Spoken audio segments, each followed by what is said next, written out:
Okay, thank you, Nusha, for the glowing, unwarranted compliments there.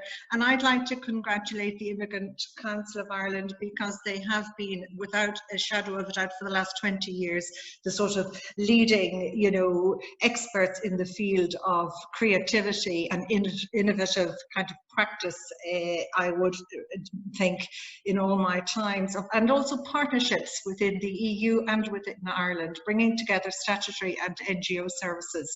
That is very unique, and it is very useful, I think, for all of our sakes, and most of all for our patients' sakes.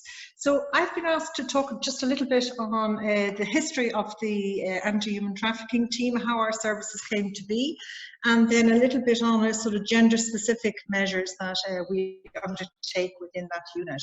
So I suppose quite uniquely, the human trafficking within Europe, human trafficking services are firstly embedded in the health service, in sort of the national health service. I think that's rather an unusual kind of a setting, and one that's been kind of applauded over the years, so that it's right at the core of where we deliver health care and health services, that we are there situated. So we sort of are part of these sort of national structures of health and health care, and also all of the policies that feed into that.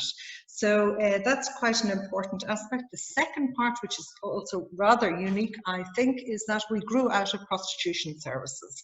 So we were originally set up in the early 90s out of the HIV and AIDS pandemics, or nationally, to sort of look to the needs of women who were being prostituted on the streets of Dublin. A lot of those were heroin users at the time, and they had many needs. So that sort of growth, I suppose, of the sex industry over many years then established what we felt was the need for a specific sort of attention to human trafficking issues. So in around 2002, we saw our first victim of trafficking. Over the years, we collaborated with many of the partners here today to look and see what was required. We looked specifically from a health perspective to see, well, what are the needs of these women compared to any other service users within what that may present. So we've been, I suppose that's an integral part. I think the staff of the service were very much embedded in the women's sector, so very much, very sensitive to gender inequalities. And as the sort of decade, I took over in 2005 as the manager of that service, and that was a decade of change, if you like. So we had this sort of economic boom here. We saw the many women coming to Ireland, living here. That was all new. Predominantly we had Irish and a couple of women attending services from the UK. And that really changed to now we're about, I'd say 98% migrant women attending. So that changed for us. It changed our need to services we needed to what's the word, not supply, but provide. And it changed all of our thinking, I suppose. And as part of that, then the human trafficking phenomenon grew, and we all got to grips and to understand it from a global perspective. And I often say the global village, which is Ireland, we have a very keen understanding of the background and the theories of globalization and what forces migration, and particularly the gender inequalities within that, that forces young women and girls into these marginalized positions that can be easily exploited. So that was our history, and we are still now happy to say we're an amalgamated service where we're running services for both prostituted women and for victims of trafficking for sexual exploitation, and also for labour exploitation, forced begging and forced marriage. So within the state we receive all referrals who wish to be referred from the NRM, from An Garda Síochána, and we care plan and key work each and every one of them. So I think we have grown out of that sort of understanding of gender inequality, what the issues are for women, and we very much sort of know what needs to be addressed for them. So I'm also asked to look at the sort of medical assistance. We run medical service mainly in terms of sexual health services, and I suppose the key issues that present in the sexual health services for both trafficked women and for women who've been prostituted are first and foremost sexual health, because that's what we do. So we see multiple infections. Often women have never been treated before, never had a medical observation.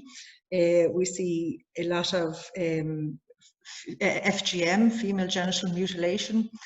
Very sadly, for myself included, when I was recently doing an examination with a patient, I thought that she had been a victim of FGM, and I asked her about it, and she didn't really know. She said yes, she had as a young girl, but she didn't know to what extent.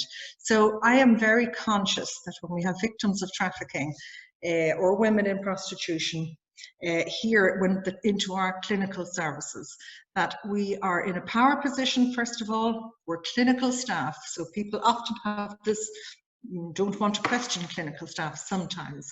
And I'm also very cognizant that these women have been exploited multiple times, over and over again, and then I have them here, or my medical colleague have them on a table where we're doing further invasive examinations. I think all of us women, when we go for our smear tests, we understand what that is like. She's never pleasant. We're always delighted when it's over.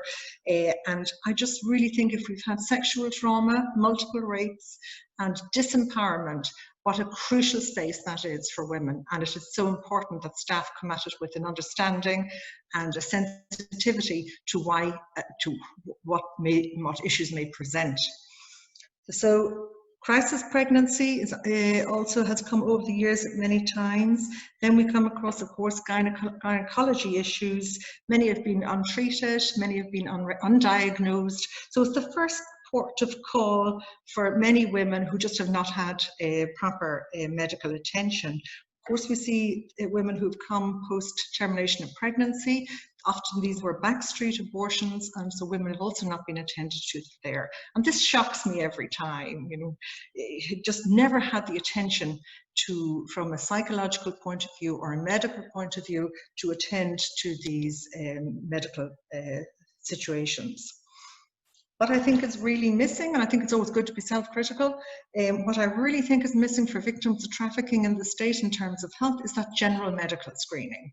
So yes, absolutely, care plan, individually, all victims of trafficking referred to us, and that is a general care plan. It's a holistic health care. You can't do one specific thing. It is absolutely encompasses all aspects of their daily living, which impacts severely on them.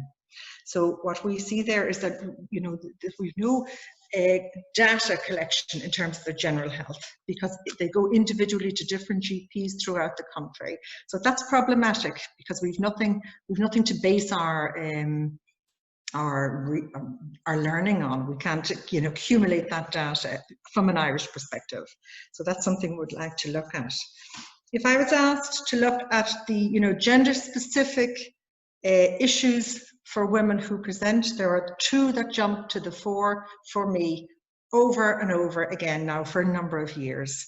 The sexual health things we can fix. Any sort of medical concerns like that we can operate on. We can usually attend to those things.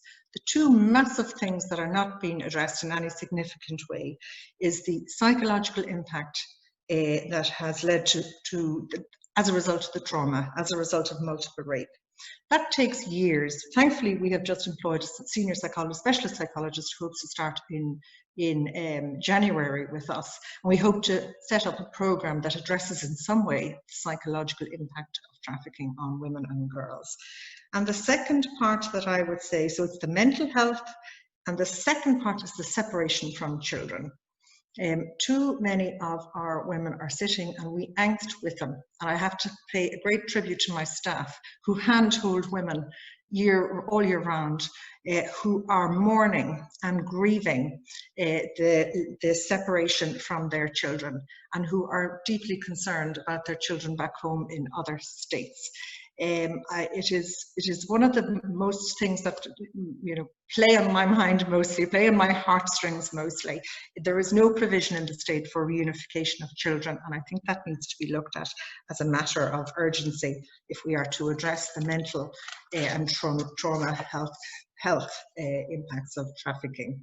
So just to finish up then, we are looking at what our service primarily looks to do is to integrate people into Irish society and to empower them to be individuals in their whole being and to recover from that trauma of human trafficking and forced prostitution.